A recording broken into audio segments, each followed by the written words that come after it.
ஹர ஹர நம பார்வதி பதையே ஹர ஹர மகாதேவா. தென்னாடுடைய சிவனே போற்றி, எந்நாட்டவர்க்கும் இறைவா போற்றி. கலை நிறை கணபதிக்கு சரணம் சரணம். திருச்செந்தூர் முருகனுக்கு அரோகரா. திருவாவடுதுறை ஆதீன ஸ்ரீ குருமகா சன்னிதானம் அவர்கள் பொன்னார் திருவடிகளை வணங்கியும், தருமபுர ஆதீனம் நட்சத்திர குருமணிகள் ஸ்ரீ குருமகா சன்னிதானம் அவர்கள் பொன்னார் திருவடிகளை வணங்கியும், தருமபுர ஆதீன தென்மண்டல கட்டளை விசாரணை ஸ்ரீமத் மீனாட்சி சுந்தர தம்பிரான் சுவாமிகள் பொன்னார் திருவடிகளை வணங்கியும், இந்த திருவிளையாடல் புராண சிந்தனையை செவ்வனே நடத்தி கொண்டிருக்கக்கூடிய ஐயா கற்பக விநாயகம் ஐயா, ஐயா சுப்பிரமணியம் ஐயா அவர்கள், ஐயா நல்லசிவம் ஐயா அவர்கள், ஐயா கோமதி நாயகம் ஐயா அவர்கள், அம்மையார் இந்திரா அம்மையார் அவர்கள் மற்றும் இன்னும் அடியார் பெருமக்கள் அனைவருக்கும் எனது பணிவான வணக்கத்தை தெரிவித்துக் கொள்கின்றேன். நாம் 55வது திருவிளையாடல் சங்கத்தார் கலகம் தீர்த்த படலம் என்கின்ற படலத்தில் இருக்கின்றோம். இதுவரைக்கும் 54 திருவிளையாடல்களை சிந்தித்தோம். இப்பொழுது 55வது திருவிளையாடல். காமனை பொடியா கண்ட, காமனை பொடியா கண்ட, கண்ணுதல் தென்னூல் கீர, கண்ணுதல் தென்னூல் கீர, நாமணல் புலவர்க்கு ஈந்த, நாமணல் புலவர்க்கு ஈந்த, நலமிகு புலம்பூம் கொன்றை, நலமிகு புலம்பூம் கொன்றை, தாமன் அச்சங்கத்து உள்ளார், தாமன் சங்கத்து உள்ளார், தலை தடுமாற்றம் தேர, தலை தடுமாற்றம் தேர, ஓமனை கொண்டு பாடல், ஊமனை கொண்டு பாடல், உணர்த்திய ஒழுக்கம் சொல்வான், உணர்த்திய ஒழுக்கம் சொல்வான். காமனை மன்மதனை சிவபெருமான் நெற்றிக்கண்ணால் பொடி பொடியாக எரித்து விட்டார். அப்படிப்பட்ட கண்ணுதல், நுதல் அப்படின்னா நெற்றிக்கண்ணை உடைய சிவபெருமான் அந்த தென்னூல்னா தமிழ் இலக்கண இலக்கிய நூல்கள், இந்த நூல்களை எல்லாம் கீரன் என்ற பெயரை உடைய நல்ல புலவர்க்கு சொக்கநாத பெருமான் அகத்திய முனிவரை கொண்டு கற்பித்த அந்த வரலாற்றை இதுவரைக்கும் உங்களுக்கு எடுத்து கூறினேன்.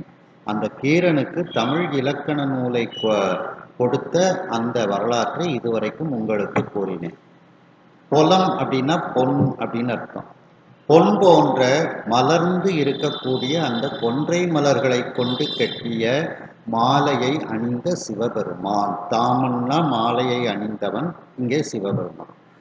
அந்த சிவபெருமான் அந்த சங்கத்தில் தமிழ் சங்கத்தில் இருக்கக்கூடியவர்களுக்கு ஒரு ஆணவம், ஒரு மயக்கம் ஏற்படுகிறது. தங்களுடைய பாடல்கள் தான் சிறந்த பாடல்கள் என்று ஒவ்வொருவருக்கும் அந்த ஒரு மயக்கம் ஏற்படுகிறது.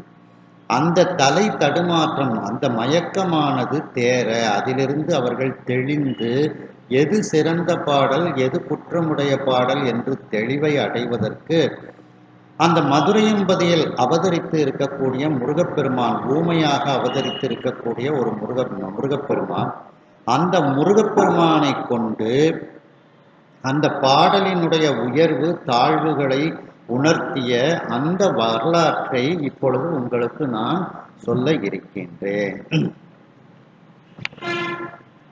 அந்தமில் கேள்வியோர்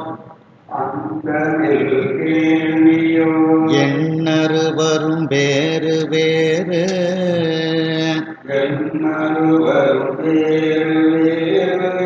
செந்தமிழ் செய்து தம்மில், செய்து, செந்தமிழ் செய்து தம்மில், செரு குறு பெருமை கூறி,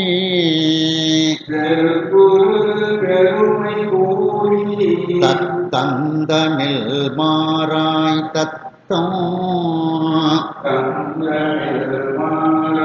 தத்தம் தரதரம் அழக்கவல்ல தராதரம் அளக்கவல்ல முந்தை நூல் மொழிந்த ஆசான் முன்றை நூல் மொழிந்த ஆசா முன்னர் வந்து எய்தினாரே முன்னர் வந்து எய்தினாரே.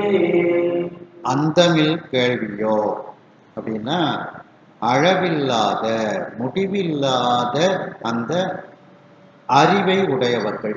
அப்போ அறிவு என்பது கற்றது கைமண் அளவு. அதைத்தான் இதுல சொல்றாங்க.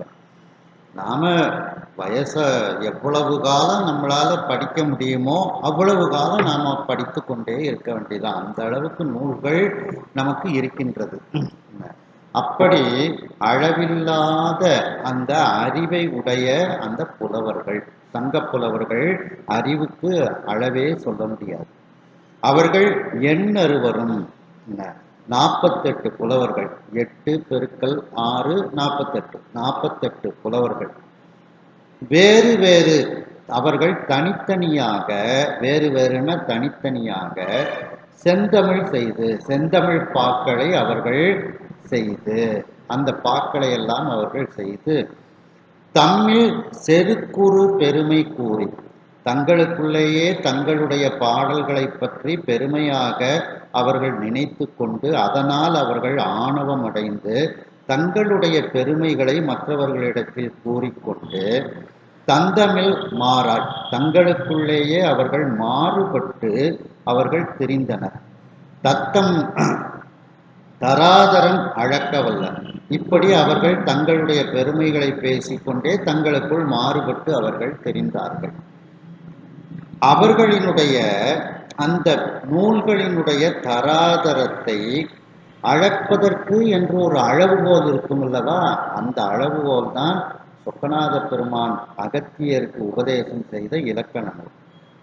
அந்த அகத்தியர் நக்கீரனுக்கு உபதேசம் செய்த அந்த இலக்கண நூல், அந்த நூல் தான் அளவுகோல். அப்படி அந்த புலவர்களினுடைய தத்தம், அந்த புலவர்களினுடைய அந்த கவிதைகளினுடைய தராதரத்தை அளப்பதற்கு அளவுகோலாக இருக்கக்கூடிய அந்த முதலில் எல்லாவற்றுக்கும் முந்திய நூலாகிய அந்த இலக்கண நூல், அந்த இலக்கண நூலை முதலில் அகத்தியருக்கு சொல்லிக் கொடுத்த அந்த ஆசான் யாரு? சொக்கநாத பெருமான். கைலாயத்தில் அகத்தியர் வந்து கேட்கிறாரு, நான் பொதிகமலைக்கு என்னை போய் சொல்றீங்களே, அங்க தமிழ் மொழி வளமான மொழியாக இருக்குது, எனக்கு தமிழே தெரியாது, அங்க இருக்கக்கூடிய புலவர்கள்லாம் கேள்வி கேட்டா நான் என்ன பதில் சொல்லுவேன் அப்படின்னு சொன்னோன்னு கைலாயத்தில் இருக்கக்கூடிய பெருமான் அங்கேயே கைலாயத்திலேயே அவருக்கு தமிழ் மொழியை உபதேசம் பண்ணி தான் அனுப்பி வைக்கிறார். அப்படி அந்த அகத்தியருக்கு முதலில் அந்த தமிழ் மொழியை மொழிந்த அந்த ஆசான், கற்றுக் கொடுத்த அந்த முதல் குருநாதன் யாரு? கைலாயத்தில் இருக்கக்கூடிய பெருமான், அந்த சொக்கநாத பெருமான்.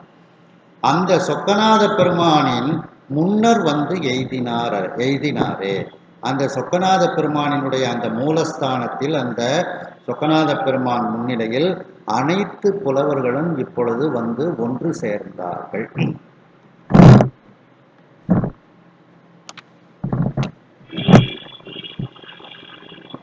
மன்மதனை பொடி பொடியாக ஆக்கி கண்ட அந்த நெற்றிக்கண்ணை உடைய சொக்கநாத பெருமான் தமிழ் இலக்கண நூலை கீரன் என்ற பெயரை உடைய நல்ல புலவருக்கு அகத்திய முனிவரை கொண்டு கற்றுத்தந்த அந்த 54வது திருவிளையாடலை இதுவரைக்கும் நான் உங்களுக்கு எடுத்து கூறினேன்.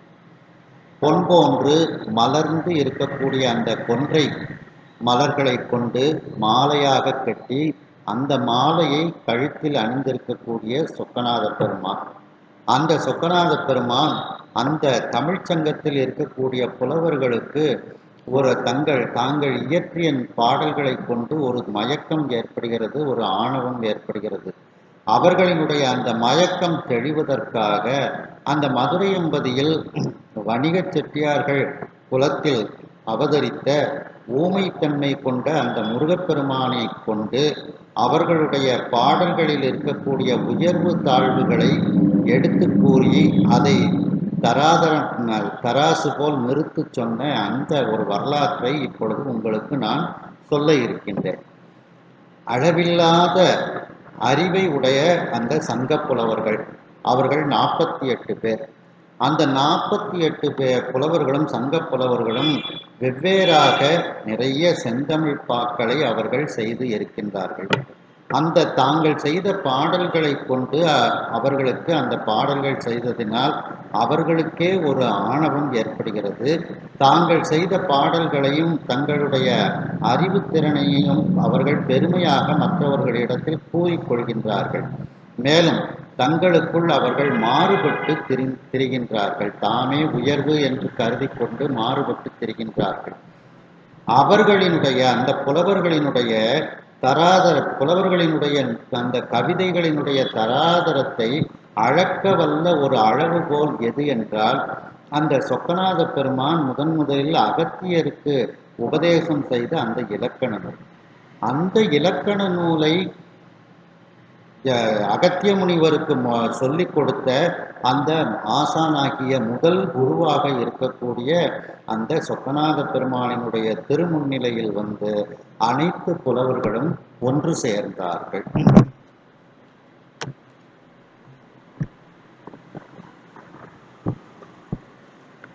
தொழுத நேரடிகள் யாங்கள்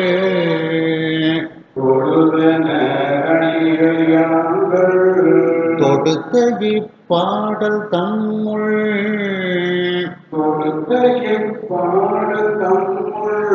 விழுமிதும் தீதும் தூக்கி வேறுபாடு அளந்து காட்டி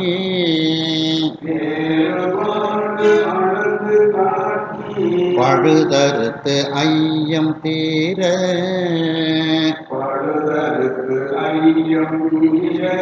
பணிக்க என பணிந்தார் கேட்டு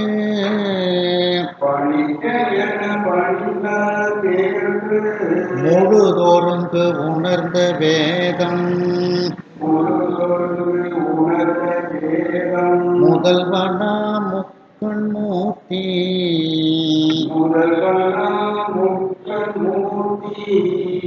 அந்த சங்கப்புலவர்கள் அனைவரும் சொக்கநாத பெருமானினுடைய மூலஸ்தானத்திற்கு வந்து பெருமானை தொழுதனர், வணங்கினார்கள். சொக்கநாத பெருமானிடத்தில் அவர்கள் விண்ணப்பிக்கின்றார்கள். அடிகளே, யாங்கள் தொடுத்த இப்பாடல், நாங்கள் எல்லோரும் தனித்தனியாக ஒரு அந்த கவிதைகளை பாடல்களை தொடுத்து செய்து வைத்திருக்கின்றோம், இயற்றி வைத்திருக்கின்றோம். இந்த பாடல்கள் தம்முள், இந்த பாடல்களுக்குள் விழுமிதும், விழுமிதுன்னா சிறந்ததுன்னு அர்த்தம், தீதும் அதில் இது பழுதானது என்று அவற்றை ஒப்பு நோக்கி, தூக்கின சீர்தூக்கி, ஒப்பு நோக்கி ஆய்வு செய்து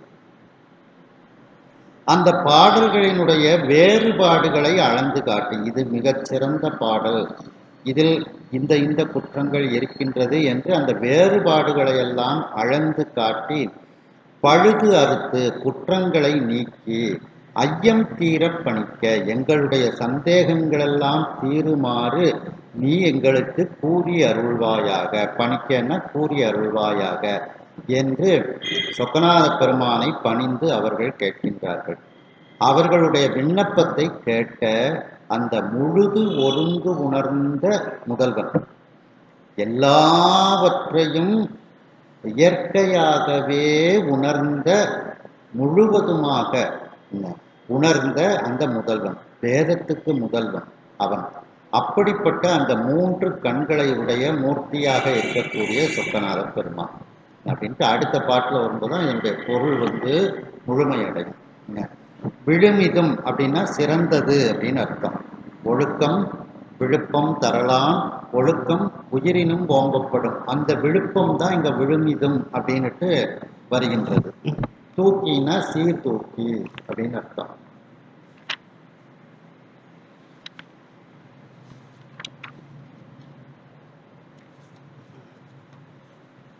அடுத்த பாடல் பாருங்க. இருவரும் துருவ நீண்ட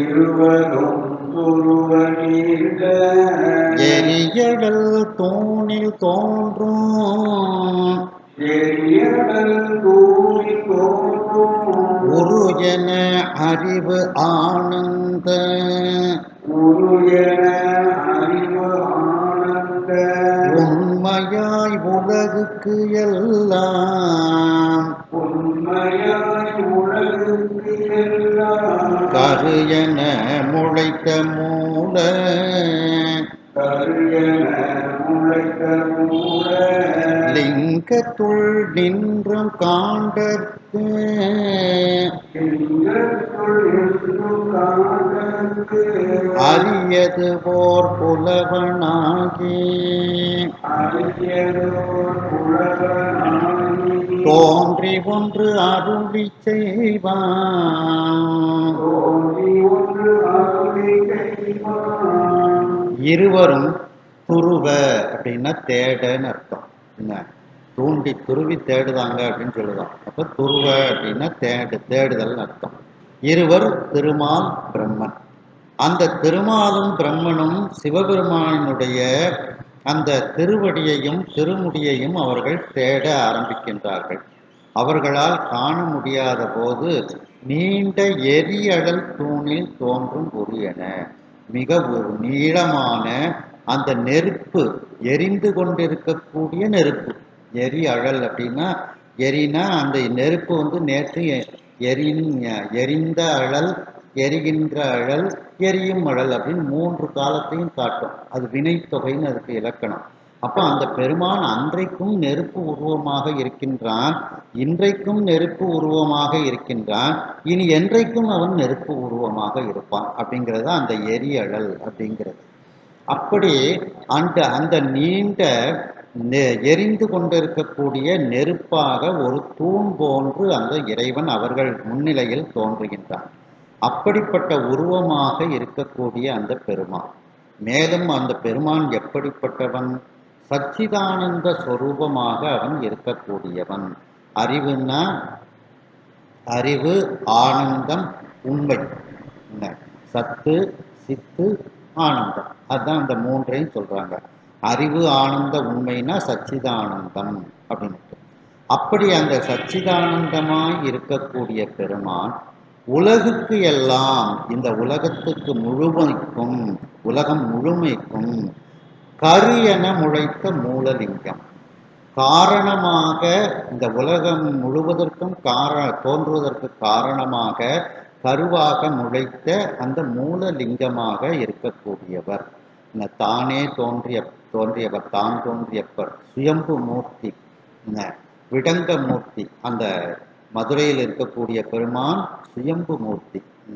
அப்படி முளைத்த அந்த மூலலிங்கத்துள் நின்றும், அந்த மூலஸ்தானத்தில் இருக்கக்கூடிய லிங்க திருமேனியிலிருந்து காண்டற்கு, எல்லாரும் காண்பதற்காக, யாராலும் காண முடியாத பெருமான், காண்டற்கு அரியதோர், யாராலும் காண முடியாத சிவபெருமான் இப்பொழுது அந்த புலவர்கள் மீது கொண்ட எழிவந்த கருணையின் காரணமாக அவர்கள் காணுமாறு, அவர்கள் கண்ணால் காணுமாறு ஒரு புலவனாக இப்பொழுது தோன்றி அங்கே வருகின்றார்.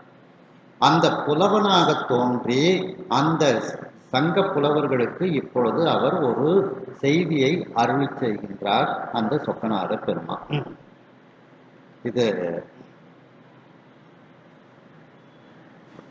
திருநாவுக்கரசு பெருமான் 6ஆம் திருமுறை திருத்தாண்டகத்துல முதல் பாட்டில் சொல்லும்போது, மதுரை பதியை பற்றி சொல்லும்போது, இது அப்படியே அந்த முளைத்த மூலலிங்கம் அப்படிங்கிறத சொல்றாங்க. முளைத்தானே எல்லாருக்கும் முன்னே தோன்றி முதிரும் சடைமுடி மேல் முகிழ்வெண் திங்கள் வளைத்தானை வல்ல சுரர் புறங்கள் 3ம் வரை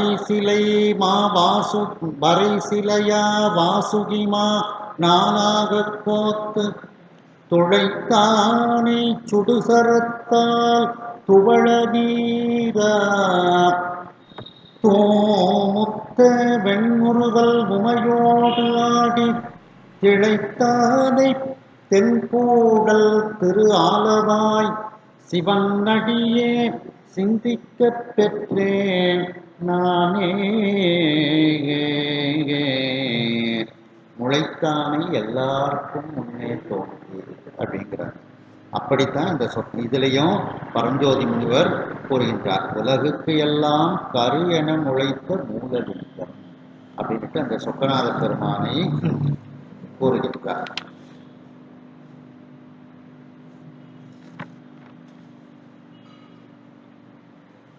சங்கப்புலவர்கள் தங்களுக்குள் ஒரு மாறுபட்டு சொக்கநாத் அந்த தங்களுடைய நூல்களில் தாங்கள் எழுதிய கவிதைகளில் எது சிறந்தது என்று தெரிந்து கொள்வதற்காக சொக்கநாத பெருமான் முன்னிலையில் அவர்கள் வந்து வணங்குகின்றார்கள். சொக்கநாத பெருமானை தொழுதனர். சொக்கநாத பெருமானிடத்தில் அவர்கள் கூறுகின்றார்கள், அடிகளே பெருமானே, நாங்கள் தொடுத்து அமைத்த இந்த பாடல்கள் அனைத்திலும் எது மிகவும் சிறந்தது, விழுமிது எது மிகவும் சிறந்தது, அதில் தீமையானது எது, அதில் உள்ள குறைபாடுகள் என்ன, இதையெல்லாம் ஒப்பு நோக்கி சீர் ஆய்வு செய்து அந்த பாடல்களில் உள்ள வேறுபாடுகளை அளந்து காட்டி எங்களுடைய அந்த குற்றங்களை எல்லாம் அறுத்து எங்களுடைய சந்தேகங்கள் எல்லாம் தீருமாறு நீங்கள் கூறி அருள்வீர்களாக என்று சொக்கநாத பெருமானை அந்த சங்கப்புலவர்கள் 48 பேரும் பணிகின்றார்கள். அதை கேட்டு எல்லாவற்றையும் முழுவதுமாக ஒருங்கே உணர்ந்த அந்த முதல்வனாகிய பெருமான், வேதங்களுக்கு முதல்வனாகிய பெருமான், 3 கண்களை உடைய மூர்த்தியாக இருக்கக்கூடிய அந்த சொக்கநாத பெருமான், மேலும் அந்த சொக்கநாத பெருமான் எப்படிப்பட்டவர், திருமால் பிரம்மன் இவர்கள் தேட அவர்களுக்கு எதிரில் மிகவும் நீண்ட எரிந்து கொண்டிருக்கக்கூடிய நெருப்பாக ஒரு தூணில் தோன்றிய உருவமாக இருக்கின்றார். மேலும் அவர் அறிவு ஆனந்த உண்மை சச்சிதானந்தமாக அவர் இருக்கக்கூடியவர். இந்த உலகத்திற்கு எல்லாம் காரணகர்த்தாவாக கருவாக முளைத்த மூலலிங்கமாக இருக்கக்கூடிய பெருமான். அப்படிப்பட்ட அந்த பெருமான், மேலும் அந்த பெருமான் அந்த மூலலிங்கத்துள் இருந்தாலும் யாராலும் காண்பதற்கு அரியவர். அப்படிப்பட்ட பெருமான் இந்த சங்கப்புலவர்களினுடைய வேண்டுகோளை கேட்டு அவர்களுக்கு அருள் செய்வதற்காக ஒரு புலவர் உருவத்தில் அவர்களுக்கு எதிரில் தோன்றி அவர்களிடத்தில் இப்பொழுது அருளி செய்கின்றார் அந்த சொக்கநாத பெருமான். இம்மாநகர் உள்ளான் ஒரு வணிகன் தனபதி என்று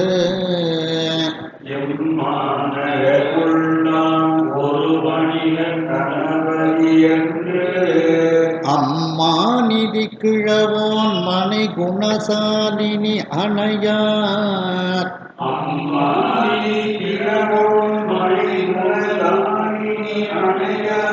தம் மாதவ பொருட்டால் வெளித்து அறிவாழரை தழுவோம்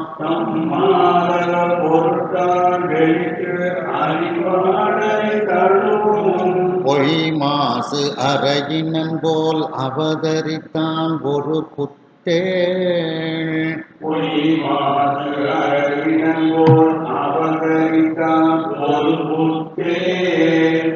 இம்மாநகர் உள்ளான். இந்த மாநகரத்தில் தனபதி என்று ஒரு வணிகன் இருக்கின்றான். அந்த மாநிதி கிழவன் அவன் மிகப்பெரிய நிதிகளை உடைய தன்னகத்தே உடைய கிழவன், மிக செல்வந்தனாக அவன் இருக்கின்றான். கிழவன்னா அன்னைக்கே பார்த்தோம், எல்லாவற்றையும் தன்னகத்தில் உடையவனுக்கு பேர் கிழவன் அப்படின்னு பேர். அருணகிரிநாதர் முருகன் சொல்லும்போது குறிஞ்சி கிழவன் என்று குவலயம் போதுமே அப்படின்னு சொல்லுவாங்க. அப்படி அந்த தனபதி என்கின்ற அந்த வணிக செட்டியாரானவர் மிகப்பெரிய செல்வச் செழிப்பு உடையவனாக, அவன் மிகப்பெரிய செல்வந்தனாக அவன் இருக்கின்றான். அவனுடைய மனைவி பெயர் குணசாலினி என்று பெயர். அவர்கள் மிகப்பெரிய தவம் செய்திருக்கின்றார்கள். அனையார்த்தம் மாதவப் பொருட்டால் அந்த இருவரினுடைய பெரிய ஒரு தவம் செய்ததின் காரணமாக வெளிற்று அறிவாளரை தழுவும் பொய் மாசு அற. வெளிற்று அறிவாளர்னா பொய்யறிவு உடையவர்கள் அப்படின்னு அர்த்தம். அந்த பொய்யறிவு உடையவர்களை எப்பொழுதுமே எது அவர்களை சார்ந்து இருக்கும்? பொய்யும் குற்றமும் சார்ந்து இருக்கும். என்ன? அதாவது பொய்யான அறிவை உடையவர்களை எது தழுவிக்கொண்டே இருக்கும்? பொய்மைத்தன்மையும் குற்றத்தன்மையும் அவர்களை தழுவிக்கொண்டே இருக்கும்.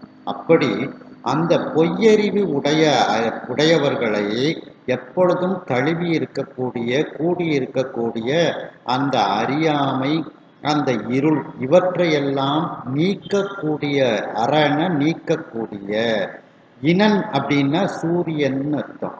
ஒரு சூரியனை போல் அவதரித்தான் ஒரு புத்தேள். புத்தேள்னா முருகக்கடவுள். ஒரு அப்படின்னா ஒப்பற்றன்னு அர்த்தம்.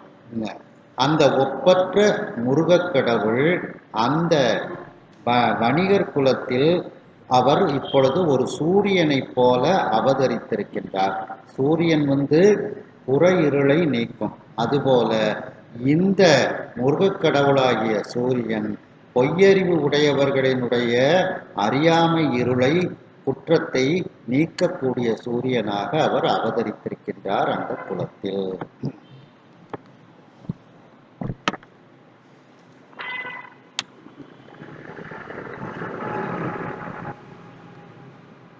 ஓயா விரல் மதனுக்கு இணை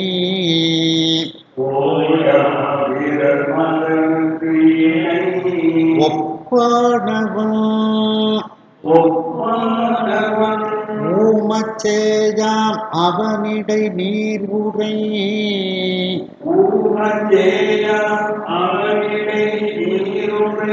செய்யுள் கவியெல்லாம்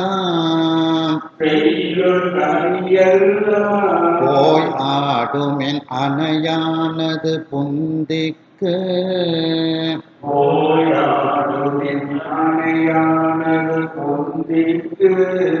இசைந்தால்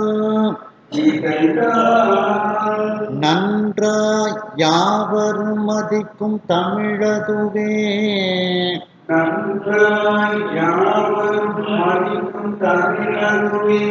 என அறிந்தான். அந்த நன்கிறத இங்க சேர்த்தா தான் நன்றாய் அப்படின்னு பொருள் கிடைக்கும். நன்றாய் யாவரும் அப்படின்னு அதற்கு பிரிக்கணும். ஓயா விரல். அந்த முருகப்பெருமானினுடைய வெற்றிக்கு ஓய்வு என்பதே கிடையாது. அப்படி அந்த மிகப்பெரிய வெற்றியை உடைய அந்த மதனுக்கு இணை ஒப்பானவன், மன்மதனுக்கு சமமாக இருக்கக்கூடியவன் அந்த வணிகர் குல அந்த மைந்தன். ஊமச்சேயான், ஆனால் அவன் ஊமையான இளைஞனாக இருக்கின்றான். அவனிடத்தில் நீங்கள் சென்று நீர் உரை செய்யுள் கவியெல்லாம், நீங்கள் உரைத்திருக்கக்கூடிய அந்த செய்யுள், நீங்கள் அமைத்திருக்கக்கூடிய இயற்றி இருக்கக்கூடிய அந்த செய்யுள்கள் கவிகள் இவற்றையெல்லாம் போய் ஆடுமின் அப்படின்னா, ஆடுமின்னா கூறுங்கள்னு அர்த்தம். அவனிடத்தில் போய் நீங்கள் கூறுங்கள். அணையான் அது புந்திக்கு, அவனுடைய அந்த புத்திக்கு அது மிகவும் இசைவாக இருந்தால் நன்றாய், என்ன மிகவும் நன்றான எல்லோராலும் மதிக்கக்கூடிய தமிழ் அதுவாக இருக்கும் என அறிந்தான் என்று அந்த புலவனாக வந்த சொக்கநாத பெருமான் அந்த புலவர்களிடத்தில் கூறுகின்றான்.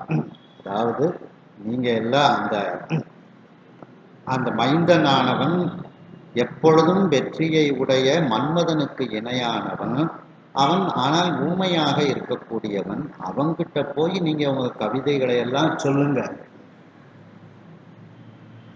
உங்க கவிதைகளை எல்லாம் சொல்லும்போது அவனுடைய புத்திக்கு எது நல்ல இசைவாக இருக்கின்றதோ அதுதான் மிகவும் நல்ல கவிதை, எல்லாராலும் மதிக்கக்கூடிய தமிழும் அதுவாகத்தான் இருக்கும் என்று சொக்கநாத பெருமான் அந்த புலவர்களிடத்தில் எடுத்து கூறுகின்றார்.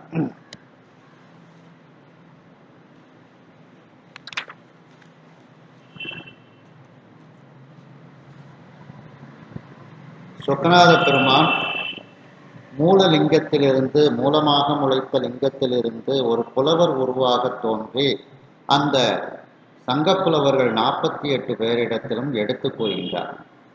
இந்த மாநகரத்தில், இந்த மதுரை மாநகரத்தில் ஒரு தனபதி என்று ஒரு வணிகன் இருக்கின்றான். அவன் மிகப்பெரிய நிதிக்கு அதிபதியாக, அவன் மிகப்பெரிய செல்வந்தனாக இருக்கின்றான். அவனுடைய மனைவியின் பெயர் குணசாலினி. அவர்கள் இருவரும் ஒரு மிகப்பெரிய தவம் செய்ததனால் அவர்களுக்கு முருகப்பெருமான் ஒரு ஊமை குழந்தையாக அவர்களிடத்தில் அவதரித்திருக்கின்றார். அந்த முருகப்பெருமான் எப்படிப்பட்டவர்? பொய்யறிவு உடையவர்களை, வெளிற்று அறிவாளரை, பொய்யறிவு உடையவர்களை எப்பொழுதும் கூடியிருக்கக்கூடிய, தழுவி இருக்கக்கூடிய அந்த பொய்மைத்தன்மை, அறியாமைத்தன்மை, மாசு, அந்த குற்றங்கள் இவற்றையெல்லாம் நீக்கக்கூடிய ஒரு சூரியனைப் போல அந்த முருகக்கடவுள், ஒப்பற்ற முருகக்கடவுள் அவர்களிடத்தில் ஒரு குழந்தையாக அவதரித்திருக்கின்றான் என்று சொக்கநாத பெருமான் அவர்களிடத்தில் எடுத்து கூறுகின்றார். மேலும் அந்த மைந்தன் எப்படிப்பட்டவன்? எப்பொழுதும் வெற்றியை உடைய அந்த மன்மதனுக்கு இணையாக ஒப்பானவன். அவன் ஊமைத்தன்மை உடைய ஒரு இளைஞனாக இருக்கின்றான். அவனிடத்தில் நீங்கள் சென்று நீங்கள் உரைத்த, நீங்கள் அந்த பாடிய அந்த செய்யுள்கள், கவிகளை எல்லாம் போய் கூறுங்கள். அவனுடைய புத்திக்கு அது இசைவாக இருந்தால் அது நல்ல கவிதையாக இருக்கும். மேலும் அந்த தமிழ் கவிதை யாராலும் மதிக்கக்கூடிய தமிழாக அது இருக்கும் என்று சொக்கநாத பெருமான் புலவராக வந்து அந்த புலவர்களிடத்தில் கூறுகின்றார். வந்தாள் மழவிடையாய் அவன்,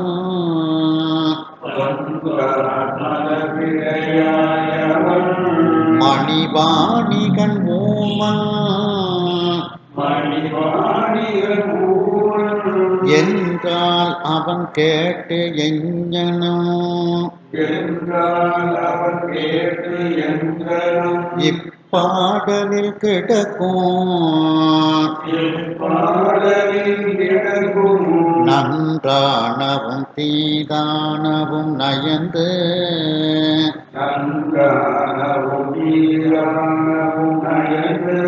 ஆய்து அதன் தன்மை குன்றாவகை அறைவான் என, அந்த தானாவ காணாக்கிட்டது.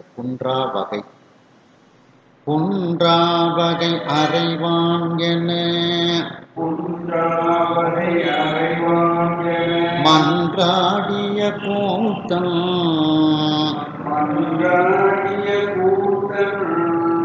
உடனே அந்த புலவர்கள்லாம் சொக்கநாத பெருமான்கிட்ட கேட்கின்றார்கள். வன்தாள் மழவிடையாய், வலிமையான கால்களை உடைய இளமையான காளை மாட்டை ஊர்தியாக உடைய சொக்கநாத பெருமானே அப்படிங்கிறார். தாள் அப்படின்னா கால், மழை அப்படின்னா இளமையான அர்த்தம். மழவிடையாருக்கு வழி வழி ஆளாய் மனம் செய் குடி பிறந்தன்னு திருப்பல்லாண்டுல வருது பார்த்தீங்களா? அப்படி அந்த மழைன்னா இளமைன்னு அர்த்தம்.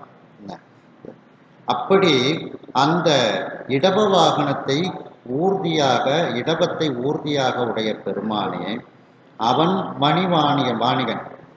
அந்த வணிகர் குலத்தில் இருக்கக்கூடியவர், அந்த நவரத்தினத்தை விற்கக்கூடிய வாணிகர் குலத்தில் இருக்கக்கூடியவர். அப்படின்னா என்ன அர்த்தம்? அவருக்கு நவரத்தினங்களை வேணா, தங்கம் வெள்ளி நவரத்தினங்களை வேணா தராதரம் பார்த்து சொல்ல தெரியும். எங்கள் கவிதைகளை எந்த தராதரம் பார்த்து சொல்ல தெரியும்னு இந்த புலவர்களுக்கே உள்ள ஒரு சேட்டை இதெல்லாம். அப்படி வினயமா சொல்லுவாங்க. அதுல பதிலே இருக்காது. இல்ல, அவரோ மணிவாணிகன், நம்ம புரிஞ்சுக்கிடணும். அவர் மணிவாணிகன் அப்படின்னா ரத்தின வாணிகன். அவன் ரத்தினங்களின் குணம் குறைகளை அறிவானன்று இயற்றமிழின் குணங்குறைகளை அறிய மாட்டான் என்பது கருத்து. நவரத்தினங்களை வேணா அதுக்கு இது கூடுதல் இது குறைச்சல்னு தெரியுமே தவிர தமிழை பத்தி அவருக்கு என்ன தெரியும் அப்படின்ட்டு விவரமா கேட்காங்க.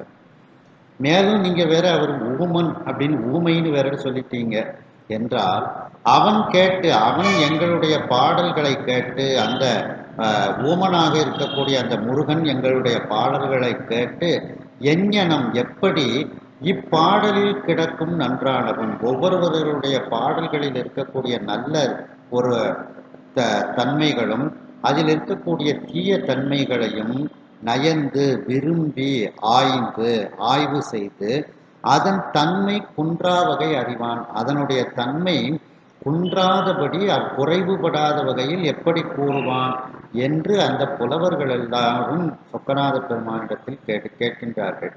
அதற்கு பதிலாக அந்த மன்றில் ஆடக்கூடிய வெள்ளியம்பலத்தில் ஆடக்கூடிய கூத்த பெருமான் மீண்டும் அவர்களுக்கு பதில் கூறுகின்றார்கள். இப்போ ஒருத்தர் பாடல் சொல்லும்போது முதல் வரியிலேயே அதில் குற்றங்கள் நிறைய இருந்தால் கேட்கறதுக்கு வெறுப்பாக இருக்கும். ஆனாலும் அதை முழுவதும் கேட்கணும். அதனால தான் நயந்து ஒருத்தர் தப்பான பாடல்களையே சொன்னாலும் அதை விரும்பி கேட்கணும். முழுவதும் கேட்டதுக்கு அப்புறம்தான் அதில் உள்ள குற்றம் குறைகளை சொல்லணும். முதல் வரியிலே ஒரு குற்றம் இருந்துச்சுன்னா கேட்பதற்குரிய விருப்பம் இல்லாமல் போய்விடும். அப்படிங்கிறதுனால தான் நயந்து ஒவ்வொருவரும் சொல்லக்கூடிய பாடல்களை விரும்பி கேட்டு அதுக்கப்புறம் ஆய்வு செய்து பதில் சொல்லணும் அப்படிங்கிற மாதிரி அவர்கள் கூறுகின்றார்கள்.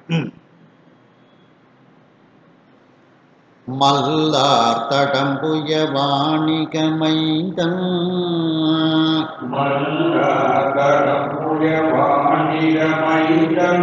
தனக்கு இசைய சொல் ஆழமும் பொருள் ஆழமும் கண்டால் முடி துளக்க கல்லார் புயம் புழகித்து உளம்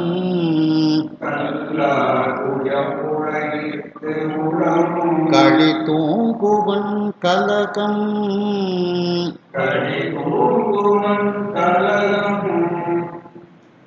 எல்லாம் அகன்றிடும் உங்களுக்கு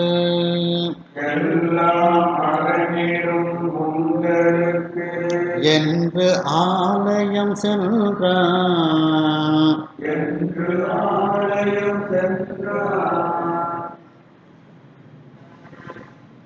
மல்லார் தடம் புய வாணிக மைந்தன்.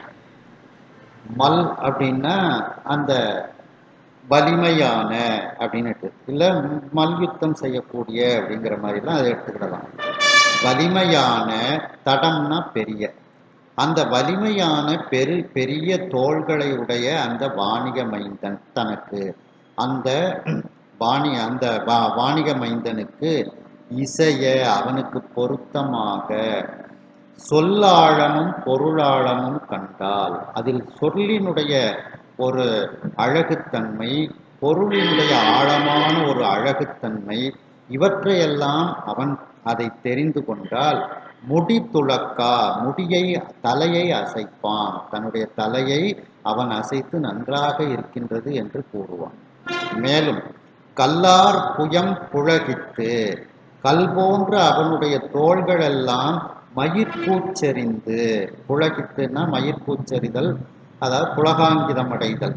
அவனுடைய அந்த கல் போன்ற தோள்கள் எல்லாம் மயிர்கூச்செறிந்து உளம் களி தூங்குவன், அவனுடைய உள்ளம் மகிழ்ச்சி அடைந்து இருக்கும். களி தூங்குவன் அப்படின்னா உள்ளத்தில் பெருமகிழ்ச்சி அடைவான்.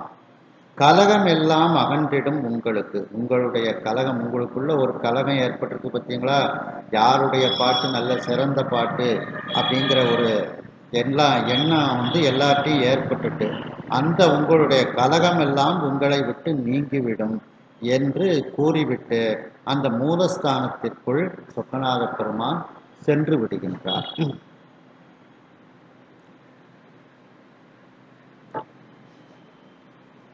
சொக்கநாத பெருமான் அந்த வணிகர் குலத்தில் தோன்றிய அந்த மைந்தனிடத்தில் நீங்கள் உங்கள் தமிழை எடுத்து கூறுங்கள் என்று அவன் மதிக்கும் தமிழே உயர்ந்த தமிழ் என்று கூறுகின்றார். உடனே அதை கேட்ட அந்த புலவர்கள் 40 வலிமையான கால்களை உடைய இளமையான இடப வாகனத்தை ஊர்தியாக உடையவனே, அந்த மைந்தனோ மணி வாணிகன், நவரத்னங்களை விற்கக்கூடிய வாணிகன். அப்படின்னா அதற்கு பொருள் என்னவென்றால், அந்த வாணிகனுக்கு நவரத்தினங்களின் குணம் குறைகளை அறிவானன்றி இயல் தமிழின் குணம் குறைகளை அறிய வருமோ என்பது அதனுடைய கருத்து. மேலும் கூறுகின்றார்கள், மேலும் அவனை ஊமன் என்று வேறு நீங்கள் கூறியிருக்கின்றீர்கள் என்றால், அவன் நாங்கள் கூறக்கூடிய பாடல்களை கேட்டு எப்படி இந்த பாடலில் இருக்கக்கூடிய நல்ல ஒரு அமைப்புகளையும் தீமையான அமைப்புகளையும் விரும்பி ஆய்ந்து அதனுடைய தன்மை குன்றாத வகையில் எப்படி அவன் பதில் கூறுவான் என்று அவர்கள் சொக்கநாத பெருமானிடத்தில் மீண்டும் கேட்கின்றார்கள். இதை கேட்டவுடன் அந்த வெள்ளியம்பலத்தில் ஆடக்கூடிய அந்த கூத்தப்பெருமான் அவர்களுக்கு மீண்டும் பதில் கூறுகின்றார். புலவர் உருவத்தில் வந்த அந்த வெள்ளியம்பலவாணர் மீண்டும் கூறுகின்றார், வலிமையான பெரிய தோள்களை உடைய அந்த வாணிக மைந்தன், அவனுக்கு பொருத்தமான அந்த சொல்லாழமும் அந்த சொல்லழகும் பொருளாழமும் ஆழமான பொருளும் அந்த பொருள் அழகும் கண்டால் அவன் தன்னுடைய தலையை அசைத்து மகிழ்வான். மேலும் கல் போன்ற தோள்கள், அவனுடைய தோள்களெல்லாம் கூச்செறிந்து புலகாங்கிதம் அடையும். மேலும் அவனுடைய உள்ளம் மகிழ்ச்சியில் பெருகி கொண்டு இருக்கும். அந்த பாடல்தான் சிறந்த பாடல் என்று கூறிவிட்டு, உங்களுடைய கலகம் எல்லாம் அவனிடத்தில் நீங்கிவிடும் உங்களுக்கு என்று கூறிவிட்டு அந்த சொக்கநாத பெருமான் மீண்டும் மூலஸ்தானத்திற்குள் சென்று விடுகின்றார்.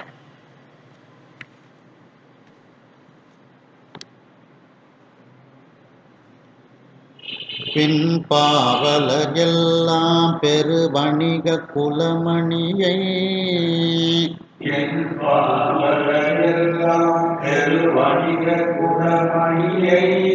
அன்பால் அழைத்து ஏகி தமது அபயத்திடையிருத்தார்.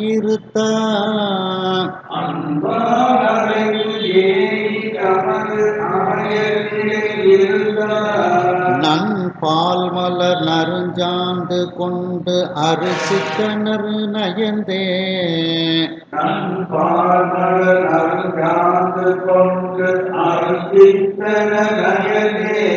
முன்பால் இருந்து அரும் தீந்தமிழ் மொழிந்தார் அவை கேடா.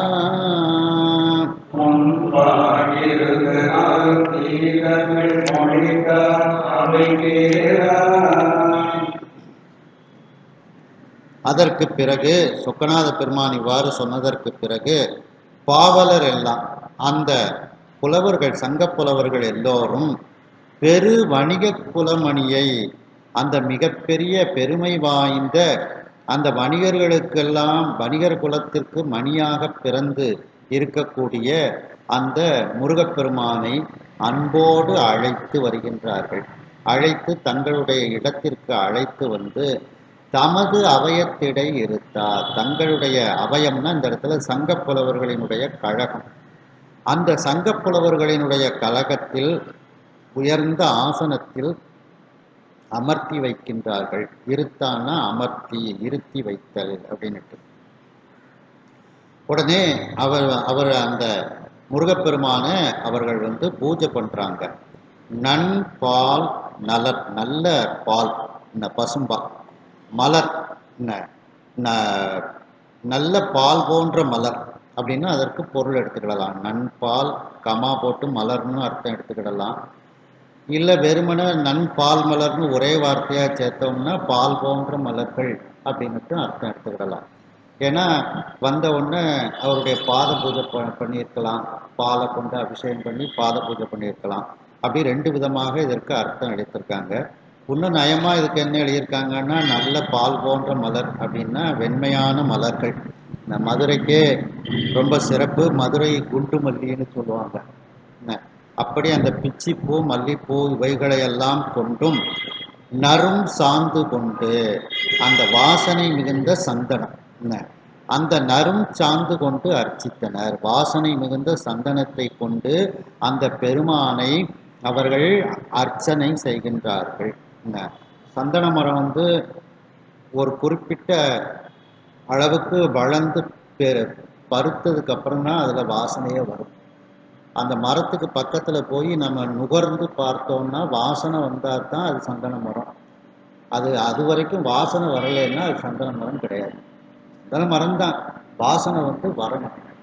அது ஒரு குறிப்பிட்ட அளவுக்கு அந்த சந்தன மரம் பருமையாக அடைந்த உடனே தான் அந்த வாசனையே வரும். அதுக்கு முந்தி வந்து அதுக்கு வாசனையே வந்து இருக்காது. அந்த சத்தம் வர மாட்டேங்குது.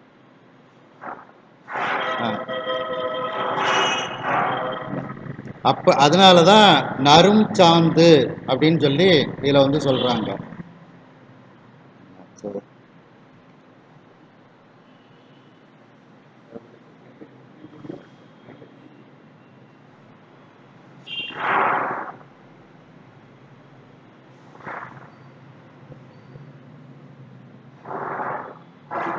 அந்த நறும் சாந்து அந்த வாசனை மிகுந்த சந்தனத்தை கொண்டு அந்த முருகப்பெருமானை அவர்கள் அர்ச்சனை செய்கின்றார்கள். நயந்தே அப்படின்னா பயபக்தியோடு அவருக்கு எதிரில் இருந்து, முன்பால் இருந்து, அவருடைய முன்னிலையில் அனைத்து புலவர்களும் அமர்ந்து கொண்டு அரும் தீந்தமிழ் மொழிந்தார். அவை கேள, அருமையான அந்த இனிமையான தமிழ் பாடல்களை எல்லாம் அவர்கள் கூறுகின்றார்கள். அதையெல்லாம் அந்த முருகப்பெருமான் கேட்டுக்கொண்டே இருக்கின்றார். மகிழ்ந்தான் சிலர் சொல் ஆட்சியை, மகிழ்ந்தான் சிலர் சொல் ஆட்சியை, மகிழ்ந்தான் சிலர் பொருளை, மகிழ்ந்தான் சிலர் பொருளை, இகழ்ந்தான் சிலர் சொல் வைப்பினை, இகழ்ந்தான் சிலர் சொல் வைப்பினை, இகழ்ந்தான் சிலர் பொருளை, இகழ்ந்தான் சிலர் பொருளை, புகழ்ந்தான் சிலர் சொல் இன்பமோ, புகழ்ந்தான் சிலர் சொல் இன்பமும், பொருள் இன்பமும் பொருங்கே, பொருள் இன்பமும் பொருளே, திகழ்ந்தான் சிலர் சொல் திண்மையும், திகழ்ந்தான் சிலர் சொல் திண்மையும், பொருள் திண்மையும் தேர்ந்தே, பொருள் திண்மையும்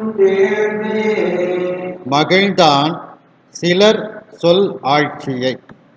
சொல் ஆட்சின்னா ஆழம்னு அர்த்தம். அந்த பாடல்களில் சொல்ல சொல்ல சிலர் அமைத்திருக்கக்கூடிய அந்த சொல்லாழம், அந்த சொல்லினுடைய அழகு, இந்த இடத்துல இதுதான் சரியான சொல் அப்படின்னுட்டு அமைச்சிருப்பாங்க. இதை விட்டால் வேற சொல் எதுவுமே கிடையாது அப்படின்ட்டு. ஆங்கிலத்தில் சொல்லும்போது ரொம்ப ஆப்டான வார்த்தை அப்படின்பாங்க. அந்த வார்த்தை அப்படி அந்த சொல்லாழத்தை கேட்டு மகிழ்கின்றான். அந்த செய்யுளில் இருக்கக்கூடிய அந்த சொல் அமைப்பை கண்டு மகிழ்கின்றான் அந்த முருகப்பெருமான். மகிழ்ந்தான் சிலர் பொருளை, சிலர் வந்து அந்த பாடலில் வைத்திருக்கக்கூடிய பொருட்செறிவு, அந்த பொருளாழத்தை கேட்டு மகிழ்கின்றான். இகழ்ந்தான் சிலர் சொல் வைப்பினை, சில பேர் அதில் வந்து தேவையில்லாத சொல்ல வச்சிருப்பாங்க, அதை பார்த்து அவன் இகழ்கின்றான். அந்த இடத்துக்கு ஏற்ற ஒரு சொல்லை வைக்க வேண்டும். இகழ்ந்தான் சிலர் பொருளை, இந்த மாதிரி இப்போ ஒரு தேவையில்லாத பொருளை ஏன் இங்கே அமைச்சிருக்கீங்க அப்படிங்கிற மாதிரி அதை இகழ்கின்றான். புகழ்ந்தான் சிலர் சொல் இன்பமும் பொருள் இன்பமும் ஒருங்கே. சில பாடல்களில் இருக்கக்கூடிய சொல் இன்பம் பொருள் இன்பம் ரெண்டும் ஒன்று போல இருக்கும். அப்படியே அந்த ரெண்டும் சரிக்கு சரியாக எதையும் குறை சொல்ல முடியாதபடிக்கு அந்த சொல்லின்பம் பொருள் இன்பம் ஒருங்கே இருக்கும். அதை புகழ்ந்து பாடுகின்றார். என்ன? திகழ்ந்தான் என்ன? சிலர் சொல் திண்மையும் பொருள் திண்மையும் தேர்ந்தே. சிலரினுடைய அந்த சொல்லினுடைய வலிமையையும் பொருளினுடைய வலிமையையும் ஆராய்ந்து அறிந்து இருந்தான். என்ன? சில பேர் பாட்டு எழுதுனா அந்தந்த இடத்துக்கு அவங்க பொருள் எழுதுனாத்தான் தெரியும். இந்த வார்த்தைக்கு இந்த பொருள் அப்படின்ட்டு எழுதுனாத்தான் அது தெரியும். அவங்களே சொன்னாதான் தெரியும். என்ன? அப்படி அந்த சொல்லினுடைய அந்த சொற்களை யாருமே கையாண்டிருக்க மாட்டாங்க. அந்த மாதிரி ஒரு சொல்லை பிரயோகப்படுத்தி இருப்பாங்க. அப்போ அந்த சொல்லுக்கு இதுதான் பொருள் அப்படின்னு அவங்க சொன்னாதான் தெரியும். என்ன? அப்படி சிலரினுடைய சொல்லினுடைய அந்த திண்மைத்தன்மை, அந்த அமைத்த தன்மை, பொருளினுடைய திண்மையை தேர்ந்தே திகழ்ந்தான்னா ஆய்வு செய்து சரியான இதுதான் அப்படின்னுட்டு அப்படி அவர்கள் இருக்கின்றார்கள். முருகப்பெருமான் இதையெல்லாம் இப்படி கேட்டு மகிழ்ச்சியோடு அவர் இருக்கின்றார்.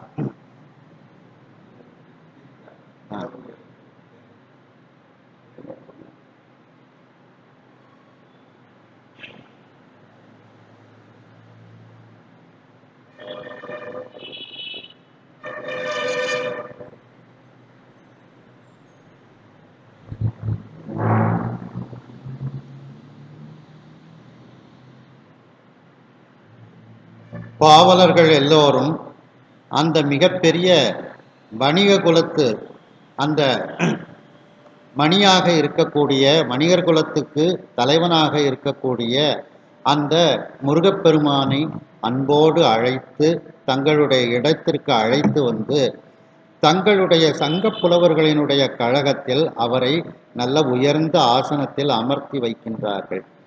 அந்த பெருமானுக்கு நல்ல வெண்மையான மலர்களால் வாசனை உடைய சந்தனங்களை கொண்டு அந்த பெருமானை அர்ச்சனை செய்கின்றார்கள்.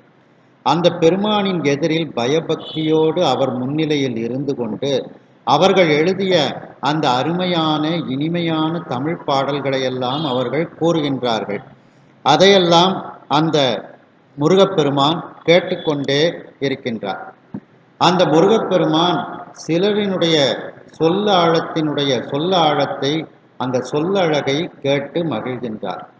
மேலும் சிலரினுடைய அந்த பொருள் ஆழத்தை பொருள் அழகினை கேட்டு மகிழ்கின்றார்.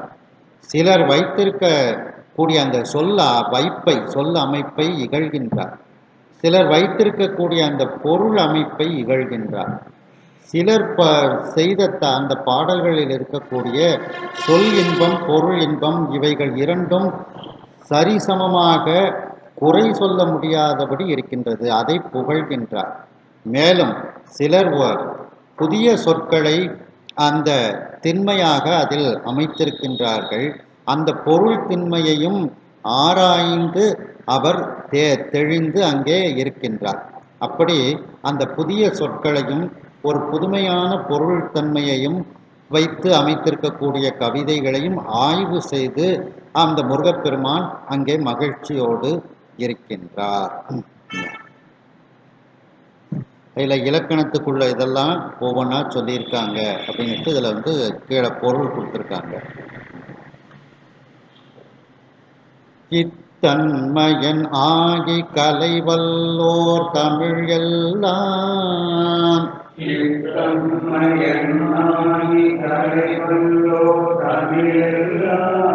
சித்தம் கொடு தெருட்டும் சிறுவணிகன் தெருள் கீரன்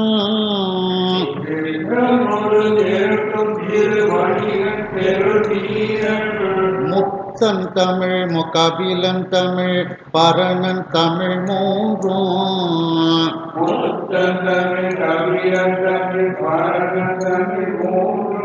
அத்தன்மையன் அறியந்தோறும் எல்லாம்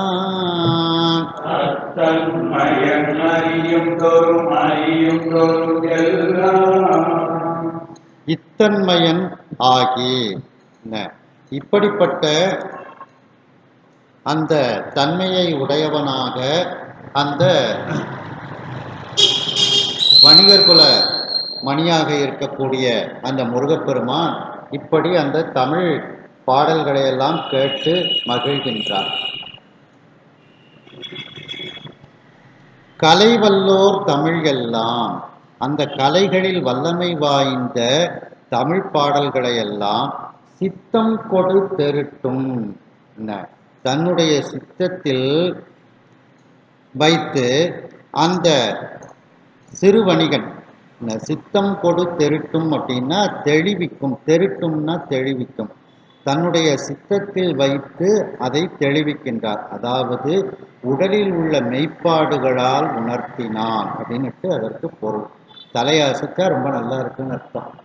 அப்படியே கண்ணீர் வந்துச்சுன்னா அது மிகவும் சிறப்பாக இருக்குன்னு அர்த்தம். அதான் சித்தம் கொடு தெருட்டும் அப்படின்னா, தெருட்டும்னா தெளிவிக்கும், சித்தம் கொடுனா உடலில் உள்ள மெய்ப்பாடுகளால் அவன் உணர்த்தினான். அப்படிப்பட்ட சிறு வணிகன் ஏன்னா அவர் அந்த பெருவணிகனுடைய மைந்தன், அதனால சிறு வணிகன்னு கொடுக்குறாரு. அப்பா இருக்கிறாரு, மகன், அதனால சிறு வணிகன்.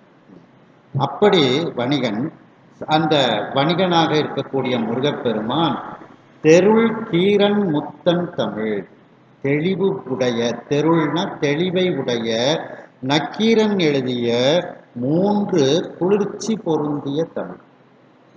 இயல் தமிழ், இசைத்தமிழ், நாடகத்தமிழ் இதெல்லாம் கலந்து இருக்கும் ஒவ்வொரு இலக்கியங்கள்ல.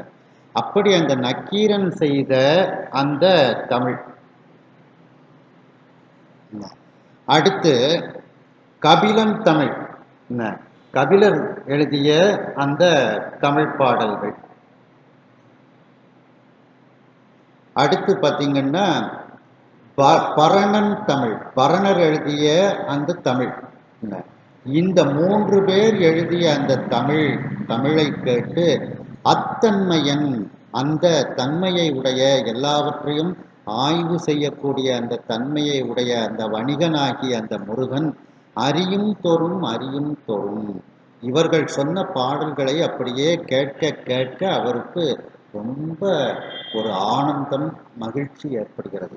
யார் 3 பேர்ல, அந்த 48 பேர்ல அந்த நக்கீரன் எழுதிய தமிழ், கபிலன் எழுதிய தமிழ், பரணர் எழுதிய தமிழ், அந்த கவிதைகளை கேட்கும்போது தான் அவருக்கு ரொம்ப மகிழ்ச்சி ஏற்படுகிறது அந்த முருகப்பெருமானுக்கு. இதில் பார்த்தீங்கன்னா நம்ம 11ஆம் திருமுறையில் நிறைய நூல்கள் நக்கீரர் எழுதியிருக்கிறார். கைலை பாதி, காழத்தி பாதி நக்கீரர் எழுதினது. அதுக்கப்புறம் ஈங்கோய் மலை 70, திருவலஞ்சுழி மும்மணி கோவை, இதெல்லாம் நக்கீரர் எழுதினது தான். அடுத்து திரு எழுக்கூற்றிருக்கை, பெருந்தேவபாணி, கோபப்பிரசாதம், கார் 8 நக்கீரதேவர் அருளியது தான். அதுக்கப்புறம் போற்றி திருக்கலிவன்பா, திருமுருகாற்றுப்படை. அதுக்கப்புறம் திரு கண்ணப்ப தேவர் திருமரம், இதெல்லாம் நக்கீரர் எழுதின நூல்கள். 11ஆம் திருமுறையில் நிறைய நூல்கள் நக்கீரர் எழுதியிருக்கிறாங்க. திரு கண்ணப்ப தேவர் திருமரம், திரு கண்ணப்ப தேவர் திருமரம், அதுவும் நக்கீரர் கல்லாட தேவர் எழுதியிருக்கிறார். 2வது ஒரு இது. அதுக்கப்புறம் பார்த்தீங்கன்னா கபிலர் விநாயக பெருமான் மேல மூத்த நாயனார் திரு இரட்டை மணிமாலை, திரு ஆக்குன்னு ஆரம்பிக்கும்ல, அது கபிலர் எழுதினது. அப்ப கபிலர் எழுதின நூல்களும் 11ஆம் திருமுறையில இருக்கு. கபிலர் மேலும் சிவபெருமான் திரு இரட்டை மணிமாலை, அதுவும் கபிலர் எழுதினது தான். சிவபெருமான் திருவந்தாதி, அதுவும் கபிலர் எழுதினது தான்.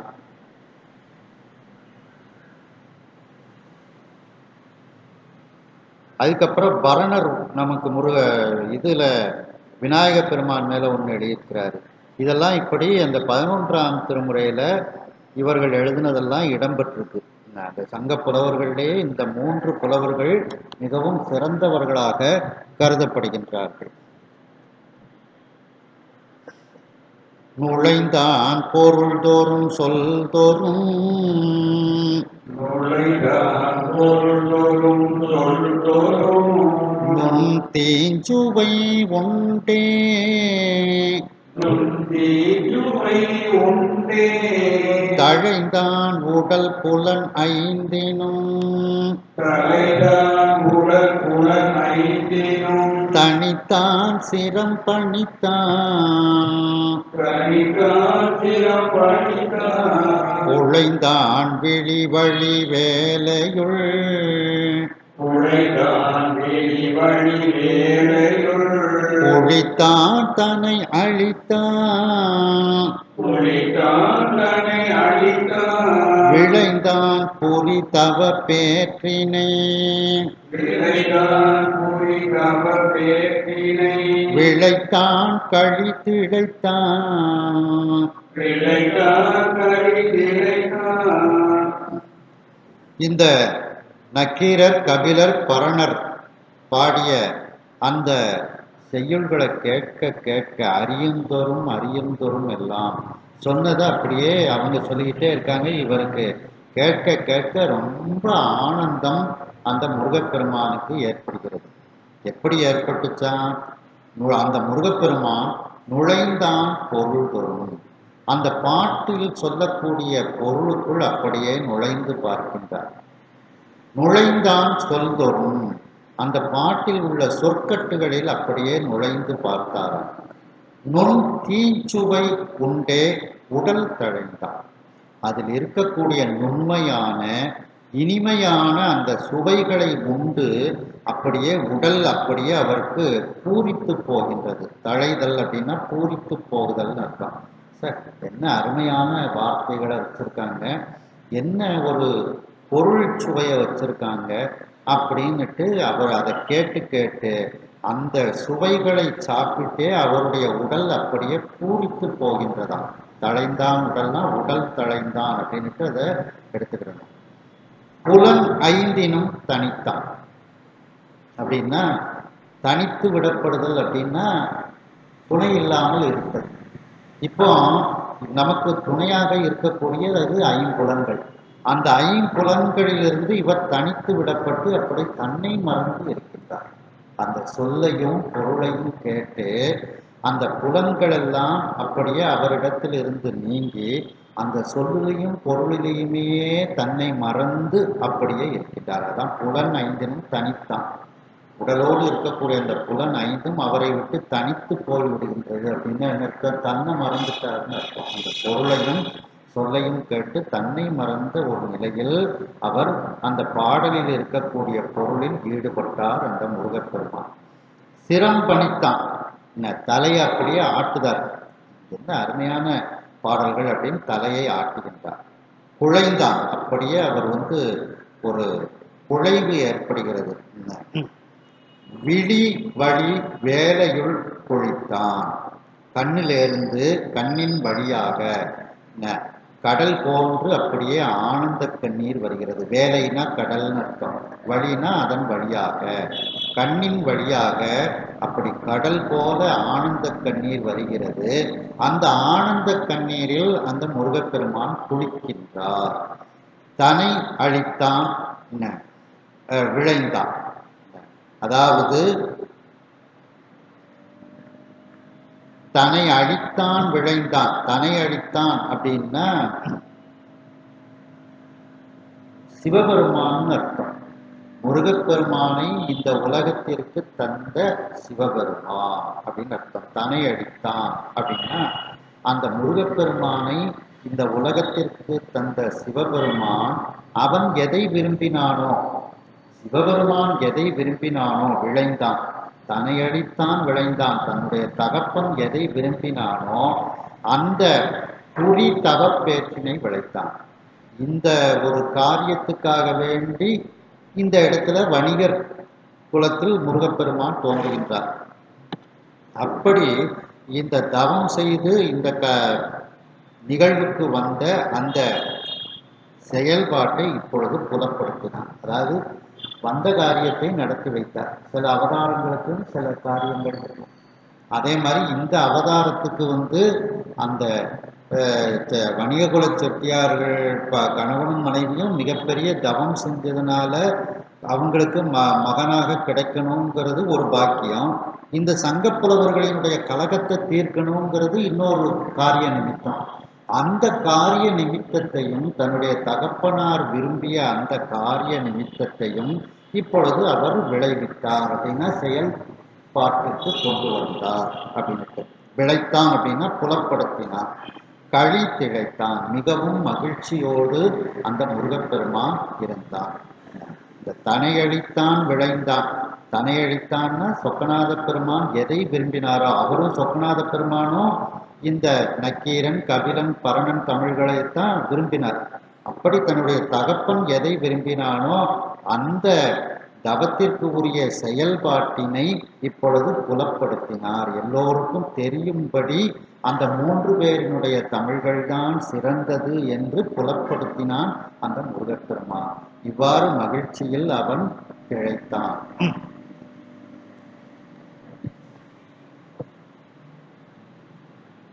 முருகப்பெருமான் அந்த சங்க புலவர்கள் சொன்ன அந்த பாடல்களை எல்லாம் கேட்டு அவர் மகிழ்ச்சி அடைகின்றார்.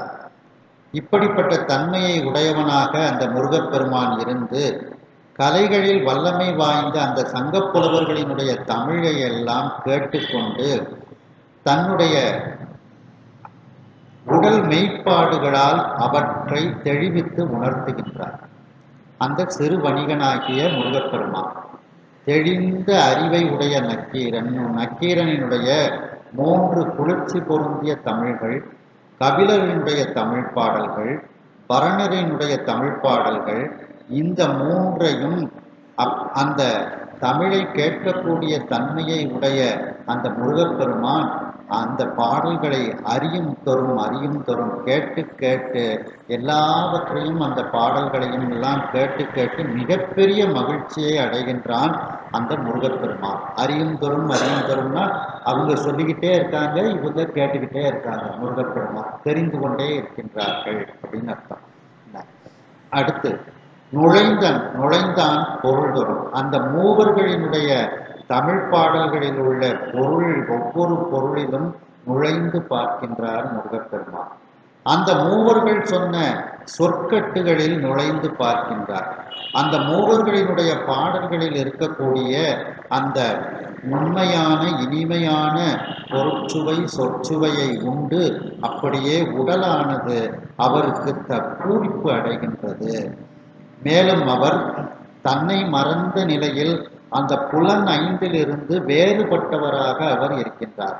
அதாவது தன்னுடைய புலன்களை எல்லாம் மறந்து, பொறி புலன்களை எல்லாம் மறந்து அந்த தமிழனுடைய சொல்லையும் பொருளையும் கேட்டு கேட்டு தன்னை மறந்த நிலையில் அவர் இருக்கின்றார். இந்த பாடல்களை கேட்டவுடன் அந்த முருகப்பெருமான் தன்னுடைய தலையை ஆட்டி ஆட்டி மகிழ்கின்றார். உள்ளம் குழைகின்றது அவருக்கு. அவருடைய கண்ணின் வழியாக கடல் போன்று ஆனந்த கண்ணீர் வருகின்றது. அந்த ஆனந்த கண்ணீரில் முருகப்பெருமான் குளிக்கின்றார். தன்னை பெற்ற அந்த சிவபெருமானின் எதை விரும்பி கேட்பாரோ அப்படி அந்த பாடல்களை விரும்பி கேட்டு இந்த அவதாரத்திற்கு ஏற்ற அந்த தவப்பேற்றினை எல்லோருக்கும் புலப்படுமாறு அந்த அவதாரத்திற்குரிய செயல்பாட்டை புலப்படுத்தினார் அந்த முருகப்பெருமான். மேலும் மகிழ்ச்சியில் அவர் திளைத்தார்.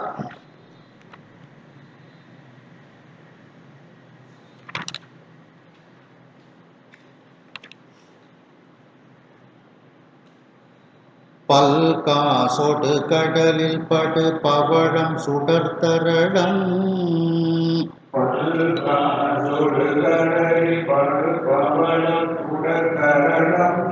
எல்லாம் நிறுத்து அழப்பான் என இயல் வாணிக குமரன்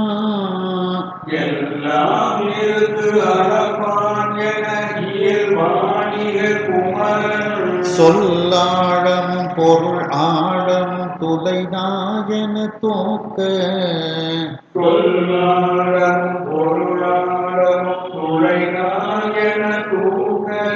நல்லாறு அறிபுலவோர்களும் நட்டார் இகழ்விட்டார் நல்லாறு அறிவுறவோர்களும் நட்டார் இகழ்விட்டார். பல் காசொடு, காசுன்னா இந்த இடத்துல ரத்தினம்னு அர்த்தம். பல ரத்தினங்களையும் கடலிலிருந்து கிடைக்கக்கூடிய பவளங்கள், கடலிலிருந்து கிடைக்கக்கூடிய ஒளி பொருந்திய முத்துக்கள், சுடர் தரளம், ஒளி பொருந்திய முத்துக்கள். ஏன்னா முத்துக்கள்லையும் கொஞ்சம் ஒரு விதமான கருப்பு உள்ள அமைஞ்சம், அது வெளிச்சம் இருக்காது, அதனால தான் சுடர் தரளம் அப்படிங்கிறாங்க. அது முத்துக்குள்ள உள்ள ஒரு குற்றமாகவும் சொல்லப்படும். அப்படிப்பட்ட அந்த ஒளி பொருந்திய முத்துக்கள் எல்லாம் நிறுத்து அழப்பான். இவற்றையெல்லாம் அந்த நிறுத்து அதனுடைய மதிப்பு என்ன என்று அழைப்பதை போல, என அப்படின்னா போல, இயல் வாணிக குமரன், அப்படிப்பட்ட இயல்பை உடைய அந்த வாணிக குமரனாக இருக்கக்கூடிய அந்த முருகப்பெருமான், அந்த வணிக செட்டியார் குலத்தில் வந்த அந்த முருகப்பெருமான் சொல் ஆழமும் பொருள் ஆழமும் துளை நா என தூக்க. அந்த புலவர்கள் சொன்ன பாடல்களில் இருக்கக்கூடிய சொல்லின் ஆழமான ஒரு அழகுத்தன்மை, பொருளினுடைய ஆழமான ஒரு அழகுத்தன்மையை தன்னுடைய நாக்கையே தராசாக கொண்டு நிறுத்தி காட்டினார். துளை நா அப்படின்னா அந்த தராசுல உள்ள முள்ளு, நடுமுள். துளை நான்னா துளைனா அந்த தராசுல உள்ள நடுமுள். அவருடைய நாக்கையே தராசாக கொண்டு அப்படியே நிறுத்தி காட்டினாராம் அந்த முருகப்பெருமான். என தூக்க, தூக்கன்னா நிறுத்தி காட்ட, நிறுத்து காட்ட அப்படின்ட்டு. நல் ஆறு அறி புலவோர்களும், நல்ல நெறிகளை அறிந்த அந்த 48 சங்க புலவர்களும் நட்டா, ஒருவர்களுக்கு உள்ள ஒருவர் இப்பொழுது நட்பாக ஆகி கொண்டார்கள். நிகழ்விட்டா, பகையை விட்டு விட்டார்கள். இந்த 3 பேர் எழுதின பாடலை தான் மிகச் சிறந்ததாக அந்த முருகப்பெருமான் கூறியிருக்கின்றார் அப்படின்னு சொன்ன உடனே அவர்கள் எல்லோரும் தங்களுக்குள் இப்பொழுது தங்களுடைய அந்த பொறாமைத்தன்மையை விட்டுவிட்டு ஒருவருக்கொருவர் இப்பொழுது நட்பாக ஆகிக் கொள்கின்றார்கள். அவர்களுடைய பகைமைத்தன்மையானது அவர்களை விட்டு போய்விடுகின்றது. உலகினில் பெருகி அந்த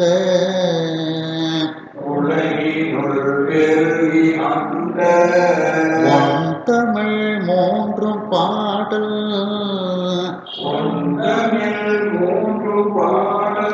திலகமாய் சிறந்த ஆய்ந்த தெய்வனாவலரும் தங்கள் கலகமானவையில் தீர்ந்து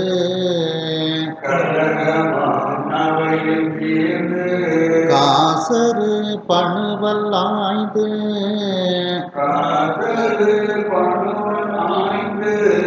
குலமிகு கோட்டி செய்து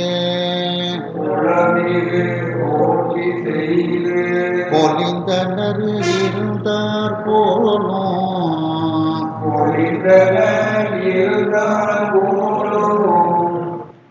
உலகினுள் பெருகி அந்த ஒன் தமிழ் 3 பாடல் திலகமாய் சிறந்த. இந்த தமிழ் கூறும் இந்த உலகத்தில் அந்த நக்கீரர், கபிலர், பரணர் இவர்கள் செய்த அந்த ஒளி பொருந்திய தமிழானது இந்த தமிழகத்தில் அது எல்லாரிடத்திலும் பெருகி அது புழக்கத்தில் வந்தது. அந்த 3 அவர்கள் செய்த அந்த மூவர்களும் செய்த அந்த பாடல்களானது இயல், இசை, நாடகத்தமிழ் என்பதை கொண்டு அந்த தமிழ் பாடல்கள் எல்லாம் பாடல்களுக்கெல்லாம் திலகமாக அது சிறந்து இருந்தது. பாடல்களிலெல்லாம் அது ஒரு திலகம் வைத்தார் போன்று, ஒரு பெண்ணிற்கு திலகம் எவ்வளவு முக்கியமோ அதுபோன்று அந்த பாடல்களுக்கெல்லாம் மிகவும் சிறந்த பாடல்களாக அந்த மூவர்களினுடைய பாடல்கள் சிறப்பாக இருந்தது, சிறந்தது. ஆய்ந்த தெய்வ நாவலரும் இவர்களுடைய பாடல்களை நன்கு படித்த அந்த தெய்வத்தன்மை பொருந்திய மற்ற சங்க புலவர்களும், நாவலர்னா சங்க புலவர்களும் தங்கள் கலகமாம் நவையில் தீர்ந்து தங்களுடைய கலகத்தையும் குற்றத்தையும் இப்பொழுது குற்றத்திலிருந்தும் நீங்குகின்றார்கள், கலகத்திலிருந்தும் நீங்குகின்றார்கள், குற்றத்திலிருந்தும் நீங்குகின்றார்கள். என்ன கலகம்? என்ன? உன் பாட்டு பெருசா என் பாட்டு பெருசான்னு முதலே அவங்களுக்கு ஆணவம் வருது. அதனால எல்லாரும் ஒருத்தர் மதிக்காம அந்த கலகத்தோடு இருந்தார்கள். அதுவும் தீர்ந்து, கலகமாம் தீர்ந்து. நவை அப்படின்னா குற்றம். தங்களுடைய பாடல்கள்ல எவ்வளவு குற்றம் இருக்கு அப்படிங்கிறத அவர்கள் தெரிந்து கொள்கின்றார்கள். அப்படி நவையில் தீர்ந்து சொல்லும்போது பார்த்தீங்கன்னா, அந்த கந்தபுராண அரங்கேற்றம், கச்சியப்ப சிவாச்சாரியார் காஞ்சிபுரத்தில் கந்தபுராண அரங்கேற்றம் பண்ணணும்ட்டு நடக்குது. அப்போ அங்கே கம்பரினுடைய அந்த ராமாயணத்தை பற்றி நன்கு தெரிந்த ஒரு மிகப்பெரிய ஒரு அறிவாளி இருக்கிறார். அவரு வைணவ சம்பிரதாயம். அவரை எப்படியாவது இந்த கந்தபுராணத்துக்கு வரவழைக்கணும் அப்படின்னுட்டு கச்சியப்ப சிவாச்சாரியார் நினைக்கிறார். இப்போதான் அந்த கம்பரினுடைய அந்த ராமாயணத்தை பற்றி, முதல் பாட்டை பற்றி விரிவாக எடுத்து சொல்றாங்க. அதை கேட்டுட்டு அவர் அதுக்கப்புறம் தொடர்ந்து வர்றதா ஒரு வரலாறும் சொல்லப்படும். அப்படி அந்த புலவர்கள் தங்களுக்குள் இருக்கக்கூடிய அந்த கலகங்கள் எல்லாம் இப்பொழுது நீங்கி, நவைனா குற்றம்னு அர்த்தம், அந்த குற்றங்களும் அவர்களிடத்திலிருந்து நீங்குகிறது. ஏன்னா ஒரு பாட்டில் இது குற்றம்னு தெரிஞ்சா அதை எப்படி மாற்றி அமைக்கணும்னு அதுக்கப்புறம் மாற்றி அமைக்கிறாங்க. தேர்ந்து காசு அரு பணுவல் ஆய்ந்து, மேலும் காசுனாலும் குற்றம், குற்றம் இல்லாத பணுவல்கள், மற்றவர்கள் எழுதிய நூல்கள், இந்த நக்கீரர், கபிலர், பரணர் இவர்களுடைய நூல்கள் எல்லாம் குற்றமே இல்லைன்னுட்டு முருகப்பெருமானே சாட்சியா சொல்லியிருந்தார். அப்படி மற்ற புலவர்கள் எழுதிய குற்றமற்ற நூல்களை எல்லாம் அவர்கள் படிக்கின்றார்கள். ஆய்ந்துன்னா படித்தல்னு அர்த்தம். புலம் மிகு கோட்டி செய்து, புலம் அப்படின்னா அறிவுன்னு அர்த்தம். கோட்டி அப்படின்னா அளவளாவுதல்னு அர்த்தம். அறிவோடு அளவளாகணும். சும்மா வீணாக அளவளாவி கொண்டிருந்தா அதுல பிரயோஜனம் இல்லை. அதே மாதிரி இந்த புலவர்கள் எல்லாம் தங்களுக்குள் அறிவோடு அளவளாவிக்கொண்டு அவர்கள் பொலிவோடு அந்த சங்க புலவர்களினுடைய கழகத்தில் அந்த புலவர்கள் எல்லாம் முன்பு எப்படி இருந்தார்களோ அது போல இருந்தார்கள். நம்ம பேச்சு வழக்கில் கூட சொல்லுவோம், அறிவோடு பேசுப்பா அப்படின்னு சொல்லுவோம். அது மாதிரி இந்த புலவர்கள் அறிவோடு அளவளாவிக்கொண்டு அவர்கள் வீணான ஒரு அளவளாவுதல் இல்லாமல் அந்த நூல்களை பற்றியே அந்த இலக்கணத்தை பற்றியே இப்படியே அளவளாவிக்கொண்டே அவர்கள் அந்த புலவர்கள் கழகத்தில் அவர்கள் இருந்தார்கள்.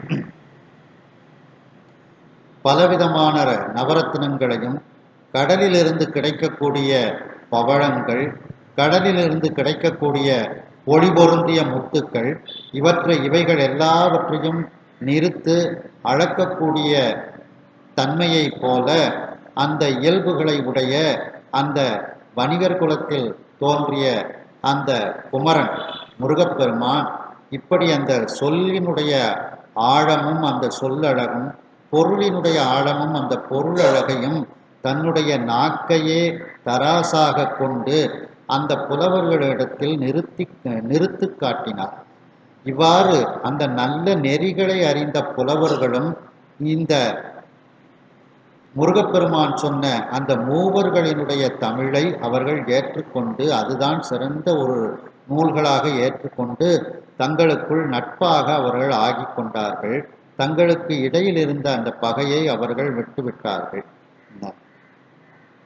இந்த உலகத்தினுள் தமிழ் கூறும் இந்த உலகத்தினுள் அந்த ஒளி பொருந்திய தமிழாக நக்கீரர், கபிலர், பரணர் இவர்கள் பாடிய அந்த இயல் தமிழ், இசைத்தமிழ், நாடகத்தமிழ் என்ற பாகுபாடுகளை கொண்ட என்ற பகுதிகளை கொண்ட அந்த தமிழ் மொழியில் பாடிய அந்த பாடல்களானது, இந்த மூவர்களினுடைய பாடல்களானது இந்த தமிழ் மொழி பெருகி இருக்கக்கூடிய இந்த தமிழ் உலகத்தினுள் அது மணிமகுடமாக, அந்த தமிழுக்கே திலகமாக அந்த நூல்கள் சிறந்து விளங்கியது.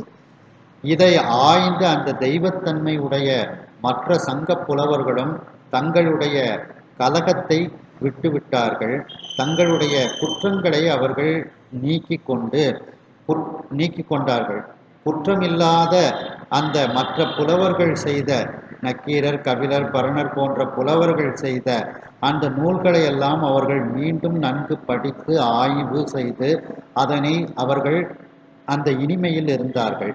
மேலும் தங்களுக்குள் அவர்கள் அறிவோடு அளவளாவிக்கொண்டு பொலிவோடு அந்த சங்க கழகத்தில் அந்த சங்க புலவர்கள் வீற்றிருந்தார்கள் என்று இந்த அளவில் இந்த சிந்தனையை நிறைவு செய்து மீண்டும் அடுத்த சிந்தனையில் இதனை நாம் தொடருவோம். ஹர ஹர நம பார்வதி பதையே. வெற்றிவேல் முருகனுக்கு.